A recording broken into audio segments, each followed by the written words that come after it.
Innal hamdalillah nahmaduhu wa nasta'inuhu wa nastaghfiruh wa na'udzu billahi min shururi anfusina wa min sayyiati a'malina man yahdihillahu fala mudhillalah wa man yudlil fala hadiyalah asyhadu an la ilaha illallah wahdahu la syarikalah wa asyhadu anna muhammadan abduhu wa rasuluh. Ya ayyuhalladzina amanu taqullaha haqqa tuqatih wa la tamutunna illa wa antum muslimun. Ya ayyuhan nasu taqu rabbakumul ladzi khalaqakum min nafsin wahidah wa khalaqa minha zawjaha wa batha minhuma rijalan katsiran wa nisaa'a wattaqullaha alladzi tasaaluna bihi wal arham innallaha kana 'alaikum raqiba. Ya ayyuhalladzina amanu taqullaha wa qulu qawlan sadida yuslih lakum a'malakum wa yaghfir lakum dhunubakum wa may yuti'illaha wa rasulahu faqad faza fawzan 'azima. Amma ba'du fa inna asdaqal hadithi kitabullah wa khairal hadi hadi Muhammadin sallallahu alaihi wasallam wa syarrul umuri muhdatsatuha wa kullu muhdatsatin bid'atun wa kullu bid'atin dhalalah wa kullu dhalalatin finnar. Ma'asyiral muslimin, sidang Jumat yang semoga Allah rahmati dan Allah muliakan. Tidak ada kata yang pantas untuk kita ucapkan pada siang hari ini kecuali kata syukur kepada Allah Subhanahu wa taala atas segala nikmat, taufik dan karunia yang Allah berikan kepada kita sehingga kaki ini bisa melangkah, hati ini bisa tergerak untuk menjalankan firman Allah Subhanahu wa taala. Ya Allah firmankan di dalam Al-Qur'an, ya ayyuhalladzina amanu idza nudiya lis-salati min yaumil jumu'ati fas'au ila dzikrillah wa dzarul bai'. Wahai orang-orang yang beriman, apabila azan pada waktu zuhur di hari Jumat telah dikumandangkan, fas'au ila dzikrillah, maka bersegeralah menyambut seruan Allah Subhanahu wa taala. Segeralah menghadiri salat-salat Jumat di masjid-masjid kita. Wa dzarul bai', tinggalkan jual beli kalian, tinggalkan urusan dunia kalian, tinggalkan persawahan kalian dan perladangan kalian, tinggalkan pembicaraan kalian, tinggalkan transaksi-transaksi kalian, seluruh urusan dunia tinggalkan, kata Allah yang Allah wakilkan dengan wadharul bai', tinggalkan jual beli kalian. Ma'asyiral muslimin yang dirahmati oleh Allah, kenapa Allah perintahkan kita untuk meninggalkan urusan dunia kita? Allah perintahkan kita meninggalkan transaksi-transaksi kita, meninggalkan bisnis-bisnis kita, meninggalkan pekerjaan-pekerjaan duniawi kita. Hadirin yang Allah muliakan, Allah jelaskan alasannya, dzalikum khairul lakum in kuntum ta'lamun. Karena salat Jumat Anda itu lebih baik, lebih mahal, lebih bernilai, lebih menguntungkan daripada urusan-urusan dunia kalian jika kalian mengetahuinya. Jika kita mengerti berapa pahala yang Allah siapkan untuk kita.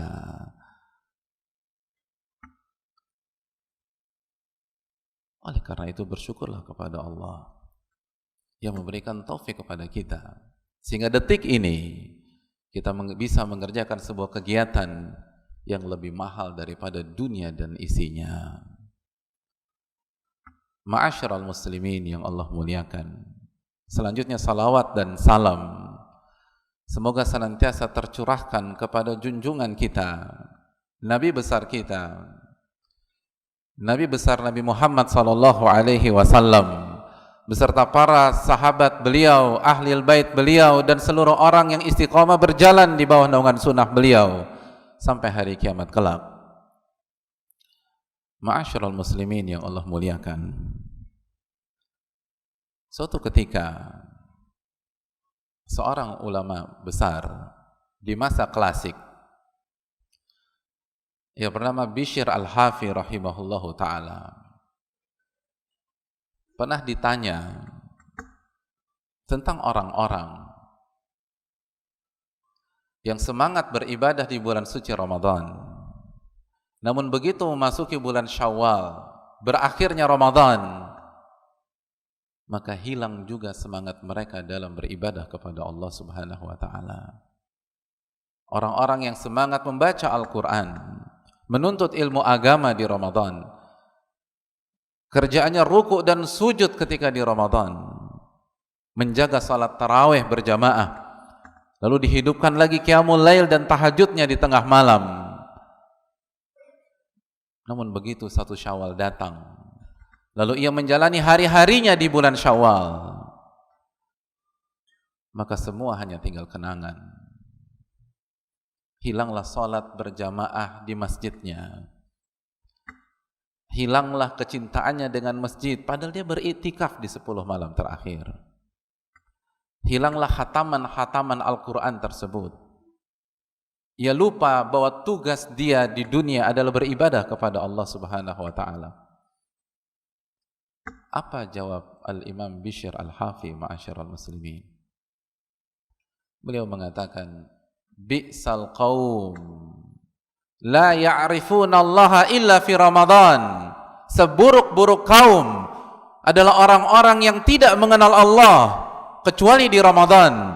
Seburuk-buruk kaum orang-orang yang hanya salat hanya di bulan Ramadan, yang tidak mengenal membaca Al-Quran kecuali di Ramadan, yang tidak mengenal tahajud qiyamul lail kecuali di Ramadan, yang tidak mengenal lokasi masjid-masjid Allah kecuali di Ramadan, yang tidak mengenal infak, tidak mengenal sedekah, tidak mengenal birrul walidain kecuali di Ramadan. Bi'sal qaum, seburuk-buruk kaum. Ma'asyiral muslimin yang dirahmati oleh Allah Subhanahu wa ta'ala.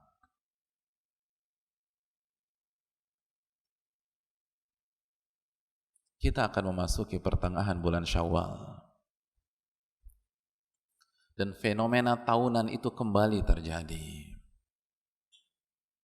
Atmosfer ibadah yang sudah kita bangun di Ramadan sedikit demi sedikit mulai luntur, dan luntur. Padahal Rabb yang kita ibadahi di Ramadan adalah Rabbnya bulan Syawal. Allah yang kita sujud dan ruku di 5 waktu Ramadan dan salat-salat tarawih di Ramadan adalah Allah yang ada di bulan Syawal, di bulan Dzulqa'dah, di bulan Dzulhijjah, di bulan Al-Muharram dan seterusnya. Ma'asyiral muslimin, kalau kita meyakini qul huwallahu ahad, Allah itu esa, Allah yang sama yang kita ibadahi di bulan-bulan pasca Ramadan, mengapa kita bedakan sikap kita dengan Rabbul Alamin? Kenapa kita bedakan spirit ibadah kita dengan Allah Subhanahu wa ta'ala? Betul, puncaknya adalah di Ramadan, di 10 hari terakhir atau 10 malam terakhir. Tapi kemerosotan yang begitu drastis itu tidak dibenarkan, ma'asyiral muslimin yang Allah muliakan. Karena finish dan akhir dari ibadah bukan 1 Syawal, bukan suasana lebaran.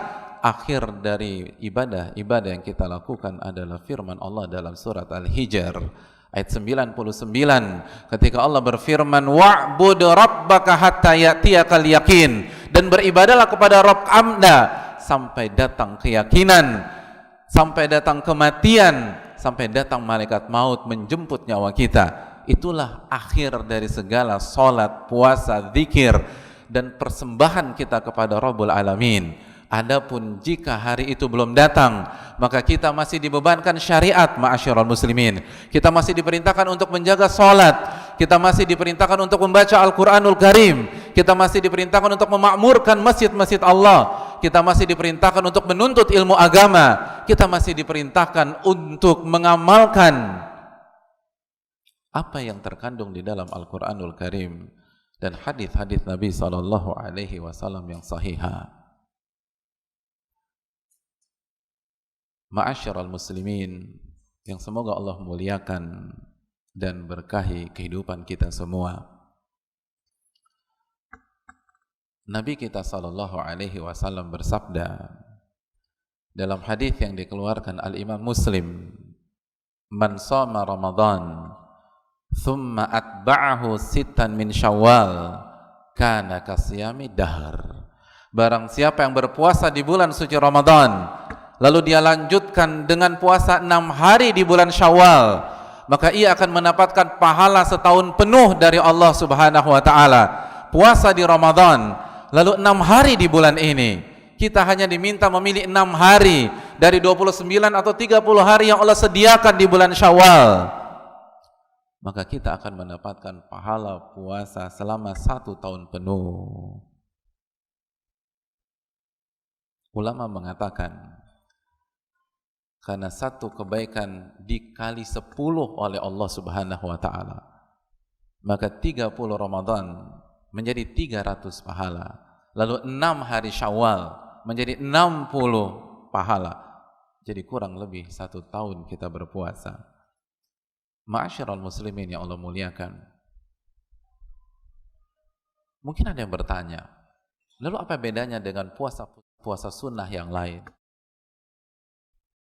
Bukankah kita bisa mendapatkan keutamaan yang sama dengan puasa Senin Kamis?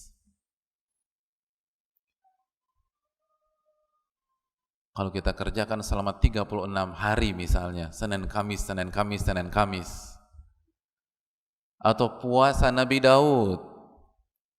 Ma'asyiral muslimin, ini dijelaskan oleh banyak para ulama, di antaranya ulama-ulama mazhab Syafi'iyah, dan bisa dicek dalam kitab-kitab Syafi'iyah seperti I'anatul Talibin atau Mughnil Muhtaj, bahwa pahala setahun penuh yang dijanjikan oleh Nabi kita sallallahu alaihi wasallam ketika beliau mengatakan, barang siapa yang berpuasa Ramadan lalu ia lanjutkan dengan 6 hari di bulan Syawal, puasa 1 tahun itu adalah pahala puasa wajib 1 tahun, bukan pahala puasa sunnah 6 hari.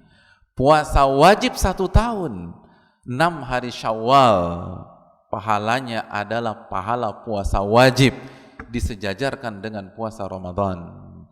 Oleh karena itu, ma'asyiral muslimin yang dirahmati oleh Allah, jangan sampai semangat kita terlalu jatuh sehingga untuk berpuasa 6 hari saja kita tidak sanggup. Setelah kita bisa sapu bersih di Ramadan, minimum Allah hanya minta 6 hari di bulan Syawal. Dan para ulama menjelaskan bahwa banyak hikmah yang bisa kita dapatkan ketika kita menjaga amal ibadah yang satu ini. Di antaranya, kita buktikan konsistensi kita dalam beribadah, kita buktikan keistiqomahan kita di dalam ibadah, dan itu menunjukkan sebuah sinyal amal ibadah kita di Ramadan diterima oleh Allah Subhanahu wa taala.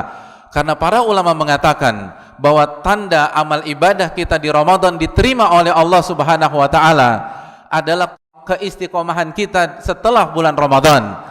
Ibadah kita di bulan Syawal, ibadah kita di bulan Dzulqa'dah, ibadah kita di bulan Dzulhijjah, itu yang menunjukkan bahwa amal ibadah kita di bulan Ramadan diterima oleh Allah, walaupun tidak ada berita pasti dari atas langit, tapi itu indikator, kata para ulama. Al-Imam Ibn Rajab Al-Hanbali rahimahullah pernah mengatakan, jazaul hasanati hasanatu ba'daha. Sesungguhnya salah satu cara Allah memberikan ganjaran kepada amal ibadah kita yang Allah terima adalah amal ibadah berikutnya, ma'asyiral muslimin. Wa jazaa'us sayyi'ati sayyi'atu ba'daha. Dan cara Allah menghukum seorang hamba karena dosa dan kemaksiatan yang ia lakukan, Allah akan mudahkan dia melakukan dosa dan maksiat di hari berikutnya, di bulan berikutnya. Maka Syawal adalah cermin apakah amal ibadah kita di Ramadan diterima oleh Allah Subhanahu wa taala. Karena apabila diterima, maka hari-hari ini kita akan isi dengan ibadah kepada Allah, kita akan isi dengan zikir kepada Allah, kita akan isi dengan tilawatul Quran kepada Rabbul Alamin.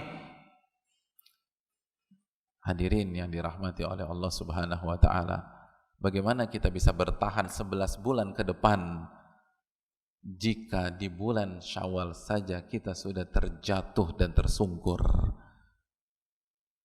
Selemah itukah iman kita? Dan separah itukah kualitas ibadah kita di Ramadan?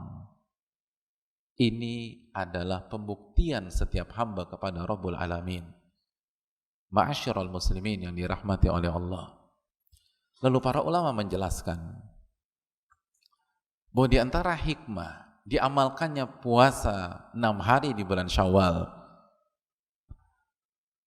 karena puasa Syawal bersama puasa Sya'ban itu ibarat rawatib untuk bulan suci Ramadan. Itu seperti qabliyah zuhur dan ba'diyah zuhur bagi salat zuhur. Sebagaimana salat wajib ada amalan-amalan sunnah yang mengiringinya, begitu juga dengan puasa wajib Ramadan diapit oleh 2 puasa sunnah Sya'ban dan Syawal. Dan sebagaimana fungsi salat sunnah rawatib untuk menyempurnakan segala khilaf ketika kita salat wajib, segala kekurangan ketika kita salat wajib, ketidakkhusyuan kita ketika kita salat wajib, begitu juga ma'asyiral muslimin, fungsi Sya'ban dan Syawal adalah untuk menyempurnakan ketidakoptimalan kita ketika kita berada di Ramadan.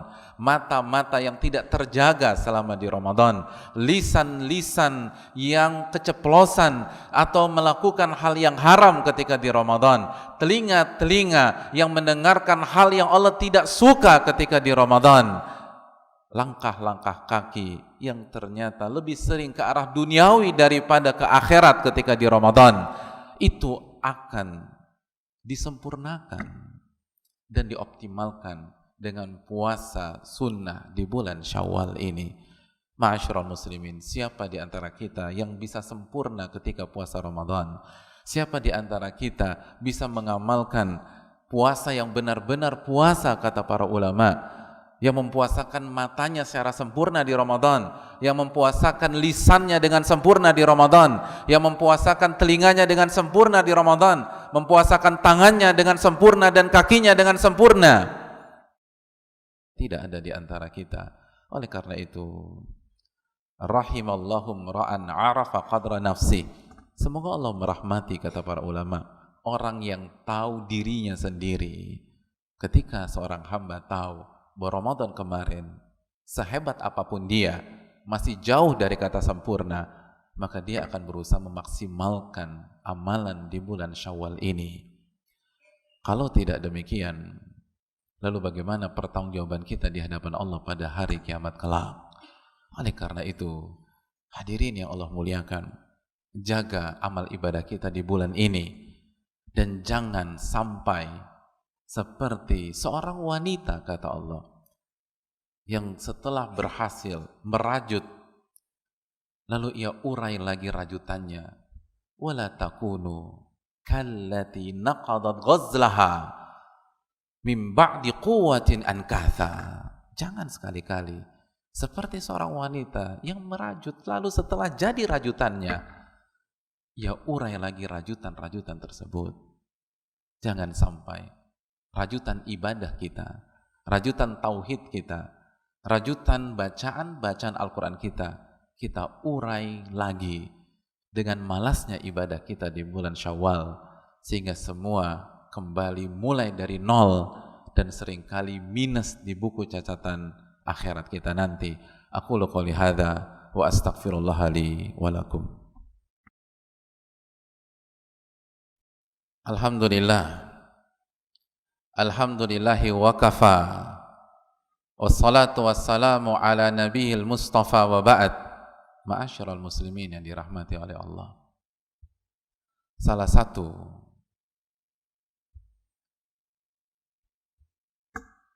ciri khas bulan Syawal dan keistimewaan bulan Syawal yang sekarang kurang dimengerti oleh banyak umat dan dilupakan oleh banyak umat, bahwa bulan Syawal adalah satu dari bulan-bulan haji.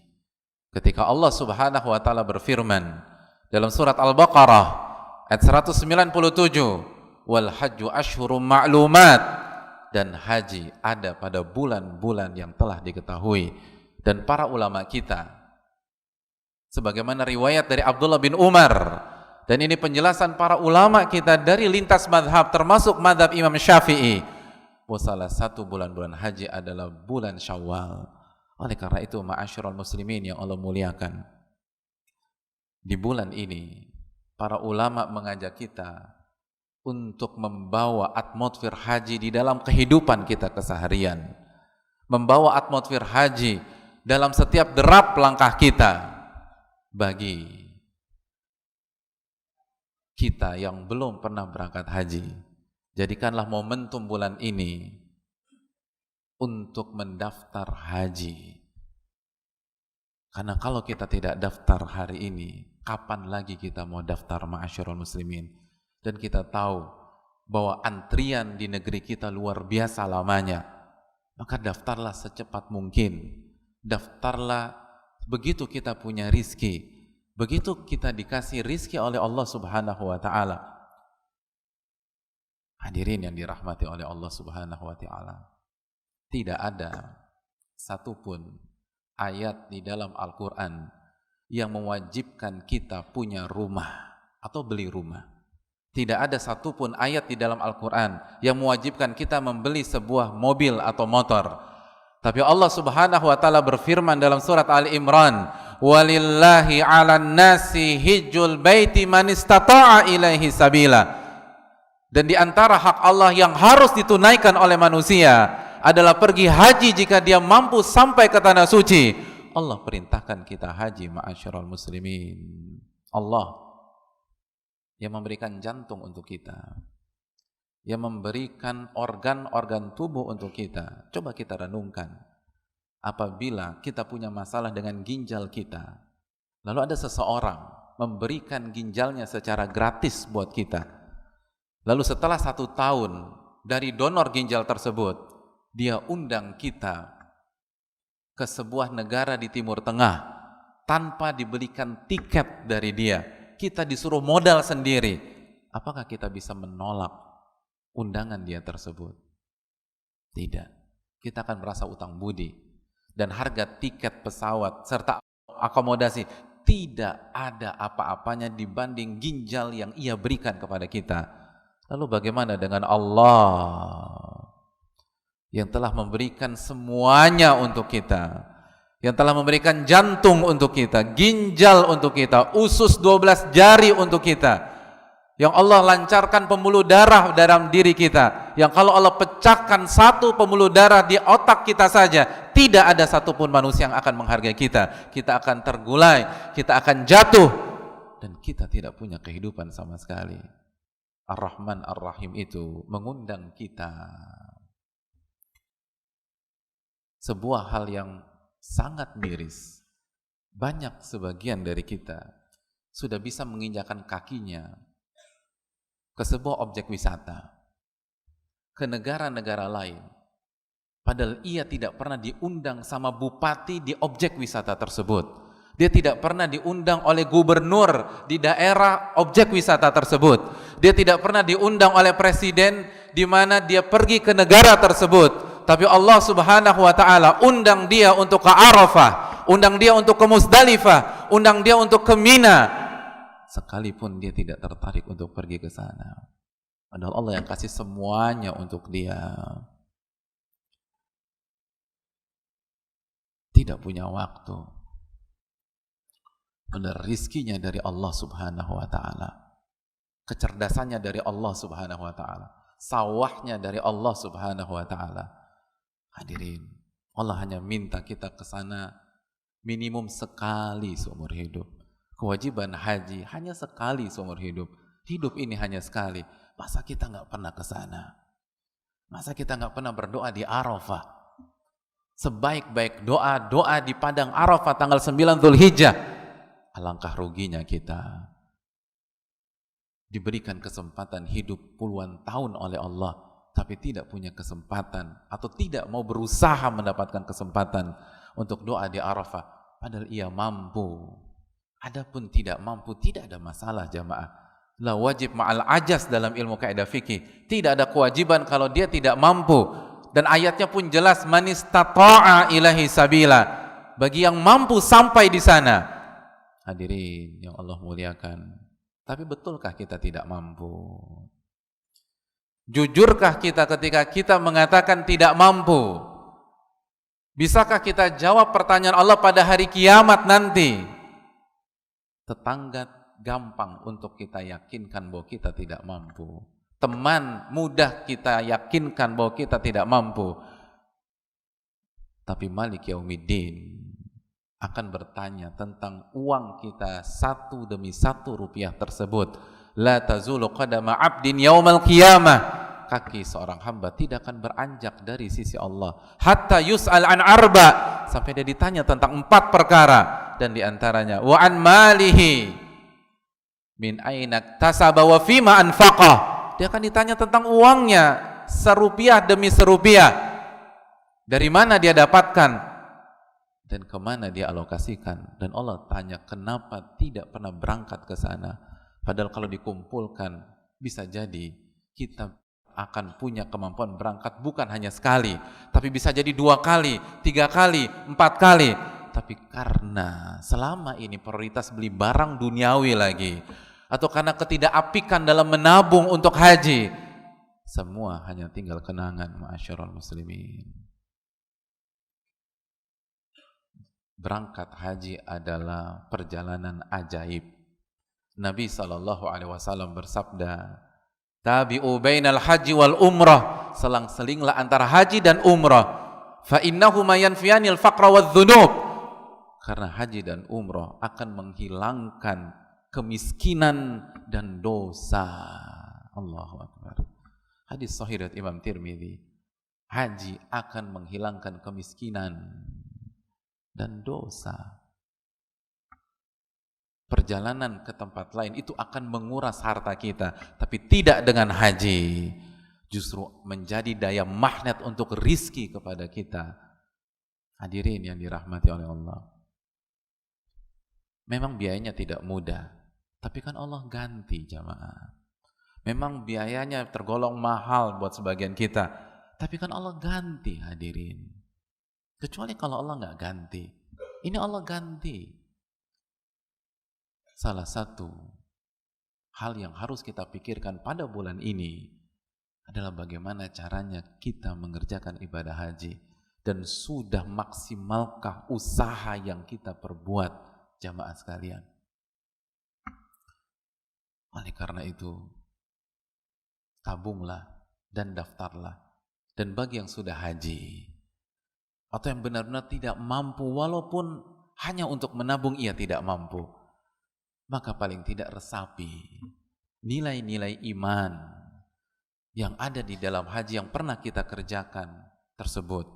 Resapi kembali makna kalimat tauhid yang kita baca ketika kita talbiyah. Ingatlah bahwa kita hanyalah hamba Allah yang selalu menyambut seruan-seruan Allah. Labbaik Allahumma labbaik, labbaik la syarika lak labbaik, innal hamda wa ni'mata laka wal mulk la syarika lak. Ingatlah bagaimana rendahnya seorang hamba ketika harus mengitari 7 kali rumah Allah Subhanahu wa taala dalam rangka mengemis, meminta ampunan kepada Allah, mengemis, meminta pertolongan kepada Allah, mengemis, meminta bantuan kepada Rabbul Alamin. Hadirin yang Allah muliakan, ejawantahkan nilai-nilai haji, nilai-nilai iman di dalam kehidupan kita sehari-hari. Maka insyaallah ta'ala kita akan bisa memaknai bulan Syawal ini dengan apa yang Allah ridhoi dan Rasulullah SAW ridhoi. Ingat, bagi yang sudah haji, tanda haji yang mabrur adalah perubahan di tanah air. Tanda haji yang mabrur adalah semangat ibadah di tanah air. Tanda haji yang mabrur adalah semangat sholat berjamaah di tanah air. Kalau itu tidak ada, maka jangan-jangan haji kita setahun yang lalu, atau 2 tahun yang lalu, atau 10 tahun yang lalu tidak diterima oleh Allah Subhanahu wa ta'ala. Oleh karena itu, resapilah hal ini, dan semoga kita bisa menjalani hari-hari di bulan Syawal dengan amalan yang diridhoi oleh Allah dan dicintai oleh Allah Subhanahu wa ta'ala, dan semoga bulan suci Ramadan kemarin amal ibadah kita diterima oleh Allah, dan bagi yang sudah haji semoga hajinya diterima oleh Allah Subhanahu wa taala, dan yang belum haji semoga Syawal ini menjadi cambuk bagi dia untuk mengikrarkan bahwa saya harus berjuang menjadi tamu Allah Subhanahu wa taala.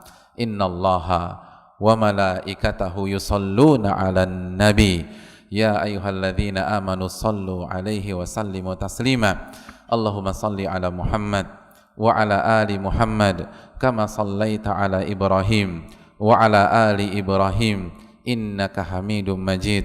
Allahumma barik 'ala Muhammad wa 'ala ali Muhammad kama barakta 'ala Ibrahim wa 'ala ali Ibrahim innaka Hamidum Majid. Allahumma ighfir lil muslimina wal muslimat wal mu'minina wal mu'minat al ahya'i minhum wal amwat innaka sami'un qaribun mujibu da'wat. Rabbana inna nas'aluka al huda wat tuqa wal afafa wal ghina. Allahumma inna na'udzubika min ilmin la yanfa'. Allahumma inna nas'aluka ilman nafi'a wa na'udzubika min ilmin la yanfa'. Rabbana atina fid dunya hasanah wa fil akhirati hasanah wa qina adzabannar. Wa sallallahu sallama ala nabiyyina Muhammad wa ala alihi wa sahbihi ajmain. Akhiru da'wana anil hamdulillahi rabbil alamin.